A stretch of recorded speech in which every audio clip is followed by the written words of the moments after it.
Stoicism. Most people think it's about becoming like an ancient Greek statue, cold and unfeeling. But they couldn't be more wrong. Because Stoicism isn't about being emotionless. As Marcus Aurelius said, whenever emotions communicate themselves to the mind by virtue of that other sympathy, as is bound to occur in a unified organism, you should not attempt to resist the sensation, which is a natural one, but you must not allow the ruling center to add its own further judgment that the experience is good or bad. Or in other words, feel the emotion, but don't let it hijack your judgment. Welcome to Apatheia, where today we will be talking about one of the most important tenets of Stoicism, the Dichotomy of Control. Some things are within our power, while others are not. This simple truth is the key to not only understanding Stoicism, but also achieving inner peace. If there is something you are worrying about that you can control, act. But if it's something you can't change, why worry? What good does worrying do? Does it change anything? Does it make the problem go away? No, it doesn't.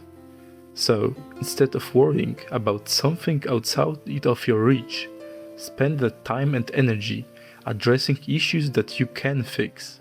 To understand this better, let's take a look at a 2000-year-old metaphor, the Stoic Archer. To improve his skill, the archer can train relentlessly and choose the finest bow. But no matter how much he trains, or how skilled he actually is, there are certain variables completely out of his control. A sudden gust of wind can blow the arrow off course. The target itself might suddenly move. No matter how good of an archer you are, you cannot control the unexpected. Once the arrow leaves the bow, it is out of your hands. So, instead of obsessing over hitting the bullseye, the archer focuses entirely on shooting as perfectly as possible, because the effort, unlike the outcome, is completely under our control. Which brings us to another uncomfortable, yet important truth. Sometimes, no matter how much effort you put into something, you are going to fail. And sometimes, you might succeed in things you put almost no effort in, because a lucky gust of wind might make an arrow that was going to miss hit the bullseye. So remember, once the arrow is shot, just let go. Do not allow yourself to be frustrated by things not within your reach, because stressing won't correct the arrow's course or make the wind disappear. But you might ask, what was the point of all the hard work if it ultimately led to a failure? And that's actually a very good point. But to address it, we need to reshape what a failure or success really is, completely. We need to shift our focus from everything that's outwards to what's inward. In a Stoic framework, hitting the bullseye is not what defines success. It is a preferred indifferent, an outcome preferable over not hitting the target at all. But ultimately, it's not what fundamentally defines your worth or success. The ultimate good is the act of aiming and shooting as well as possible. The success actually lays in the execution, not the outcome. It's choosing to tie your happiness or satisfactions to things that only you can control, and letting go of the outcomes that can be easily influenced by external powers.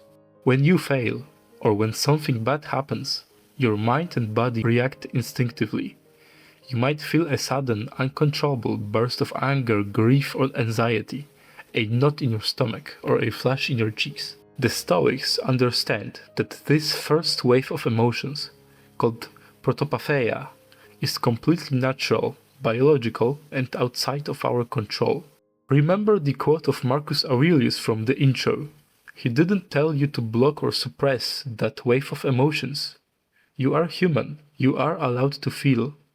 In fact, it would probably be more concerning if you didn't feel that initial sting. What is within your control, however, is how you react. Will you take a moment to step back, calm down, and let the wave of emotion pass over you? Or will you let the emotion ruin your mood for the whole day? This is the gateway to what the Stoics call Apatheia. Today, when we hear the word apathy, we picture someone cold, unfeeling, and indifferent to the world, like those ancient Greek statues. This is exactly what many people think being a Stoic means, but they are completely wrong. Apatheia simply means the absence of pathos. So, to understand apatheia, we need to understand what pathos actually meant to the ancient Greeks. They didn't use it to describe all emotions. It was a word reserved specifically for overpowering, crippling sensations, the complaints of the soul, like blinding rage, paralyzing anxiety, or obsessive lust. On the other hand, the good passions, the eupatheiae, like genuine joy, rational desire, and healthy caution, were meant to be embraced and cherished. So, apatheia is not the absence of all emotion. It is the profound clarity you reach when you are no longer controlled by dangerous, turbulent ones. Letting go does not mean giving up. It means recognizing where your power actually lies and pouring your energy where it's going to make a difference. Finding inner peace does not mean becoming an emotionless statue. You just need to know when to act and when to let go. The next time you face a setback or a failure, remember the Stoic Archer. Prepare, focus, and aim to the best of your ability. But then, just let go.